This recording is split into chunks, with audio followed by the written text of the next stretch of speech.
these cars? Well, it is made by the most brilliant mastermind.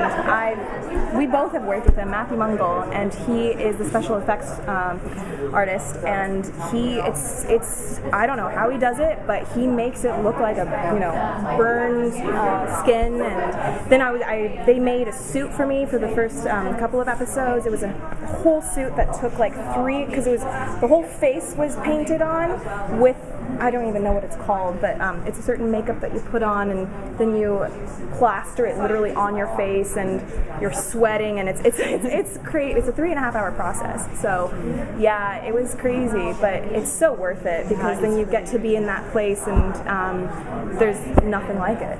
So there's 2 big makeup trailers on set. One of them is the ordinary makeup, where they just kind of make you look good. And then there's the SFX makeup, where Matthew Mungle and his team Lee Grimes. And whenever you go to that makeup trailer, you know you're going to have a fun day. Oh yeah.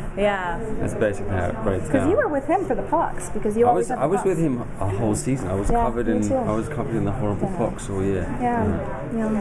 How did you enjoy the evolution of season 2? I loved it. I think, it just got crazier and crazier. Just a tad.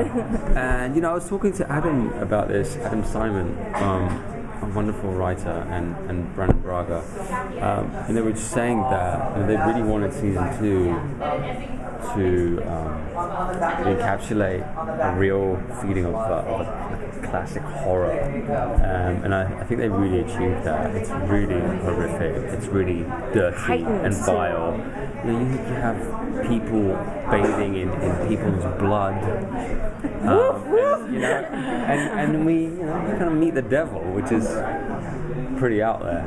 And Oliver Bell, he did a great job, and Nick Copus and Brandon Braga did a great job with how they told that story, and it's been a wild season. It has been. If you guys were to have lived yourself during the Salem trials, how do you think you would fare? I would by far be hung immediately. Considering my laugh, let alone it sounds like a witch laugh. So I swear I thought that's probably how I got cast. I think Salem follows a big group of people who are, in a sense, outspoken.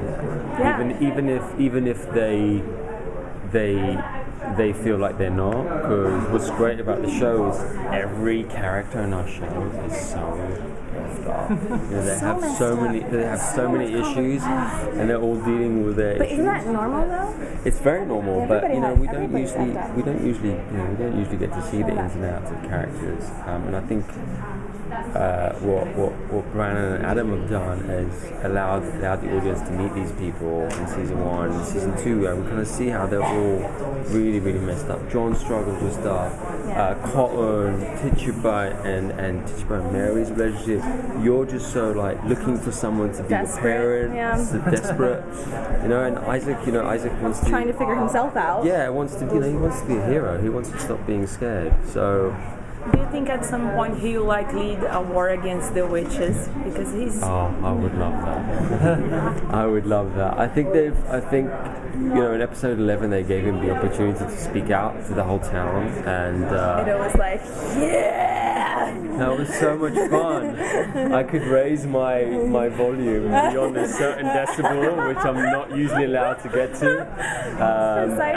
And it was so much fun. So I really feel like that was almost the event that needed to happen. The event where he needed to act courageously to slightly fix something in his psychology and his internal kind of clock, and that will hopefully fix something, and he'll be able to deal with more stuff. I think it's going to be very difficult. It's going to be like a slow learning road, because I think he's going to get up and get beaten, but he's going to see Mercy again. I think he might. And I'm going to kill.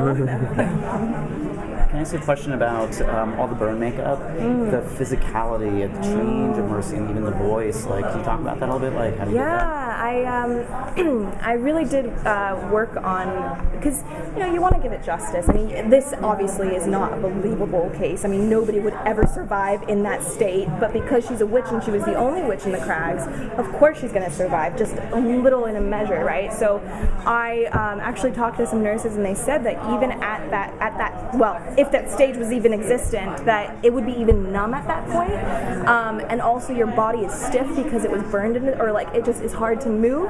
I love movement, and I think that it is allowing you to like just get like sort of just level into it. Also the voice, I wanted to give it justice as well. Yes. What I wanted to do was, it's really difficult, but see, I haven't worked on it very much, but it's like it's the back of the throat, it's like this, but it was really hard to find because I sounded so bizarre when I was trying it out, but then I nailed it, and then I actually had to redo it for ADR because we didn't film it with my voice like that, but then they wanted it to have like normal and like a little bit of a raspiness, so that was even more difficult because you had to go back and forth and back and forth. But it was so fun. Like I love challenges like that. We're gonna wrap this. Thank you. Okay.